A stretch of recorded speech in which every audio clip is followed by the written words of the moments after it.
भारत दूसरा टी20 मैच हार गया है। कैसे हार गया है ये अभी तक समझ से परे है।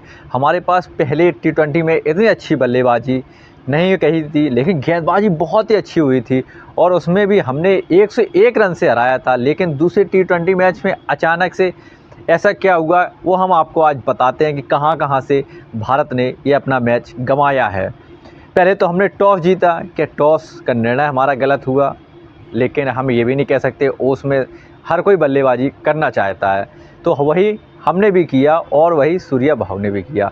चलो ठीक है भाई, आपने टॉस जीत करके पहले गेंदबाजी करने का निर्णय किया, लेकिन हम एक बार कहेंगे कि हमारी 11 में कहीं ना कहीं कुलदीप यादव की जगह बनती है। चाहे आप शिवम दुबे को बाहर बैठाएं या अक्षर पटेल को बाहर बैठाएं, लेकिन कुलदीप यादव का होना, जो बर्ड का स्पेशलिस्ट स्पिनर गेंदबाज है, आप उसको अगर बाहर बैठाते हैं तो कहीं ना कहीं सवाल खड़ा पैदा करता है।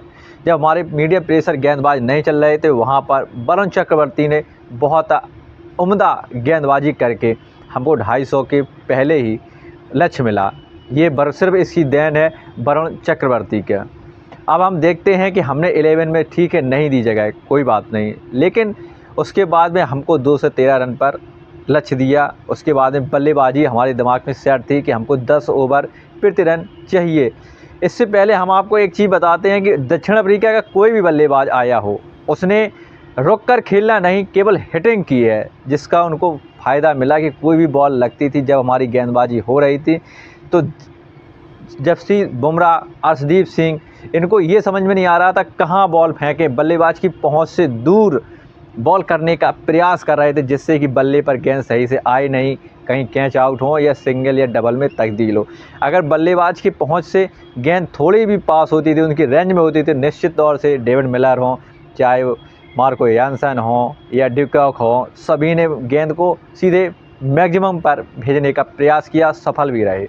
लेकिन उसके बाद में अगर देखा जाए तो हम बल्लेबाजी करने आए, वही पुरानी कहानी फिर से दोहराई हमारे ओपनर बल्लेबाजों ने। ओपनिंग में अगर आप पावर प्ले में नहीं कुछ कर सकते हो तो कम से कम 40 रन बना करके आप बिना विकेट खोए दोनों पूर्व बल्लेबाज सुरक्षित तो रह ही सकते हो। लेकिन हमारे उप कप्तान और कैप्टन से ये भी नहीं हो सका।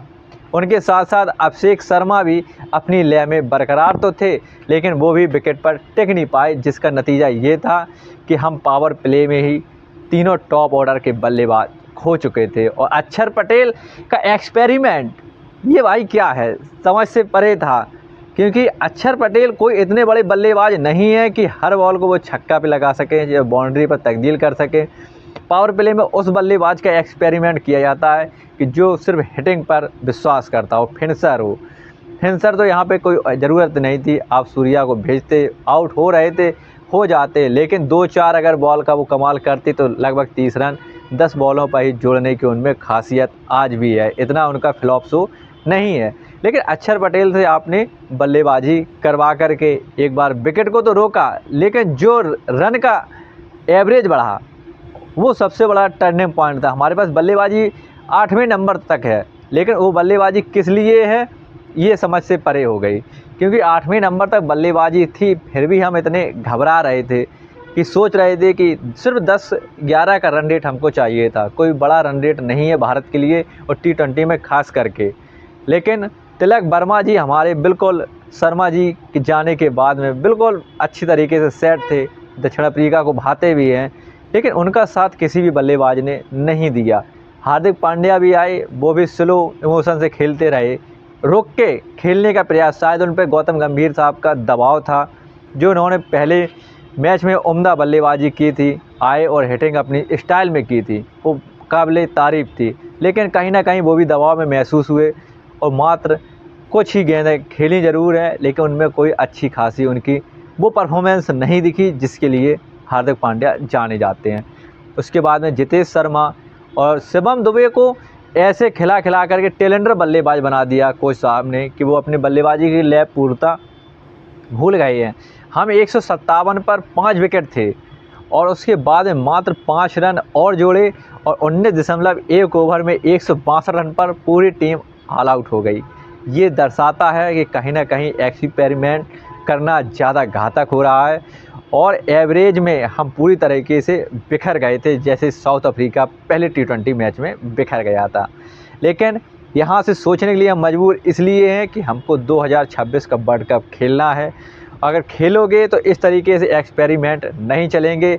ये हार्दिक पांड्या ने आकर के ड्रेसिंग रूम में माहौल साफ़ कर दिया, गंभीर पर भड़के भी, बयानबाजी भी हुई और गर्म माहौल कर दिया था हार्दिक पांड्या ने।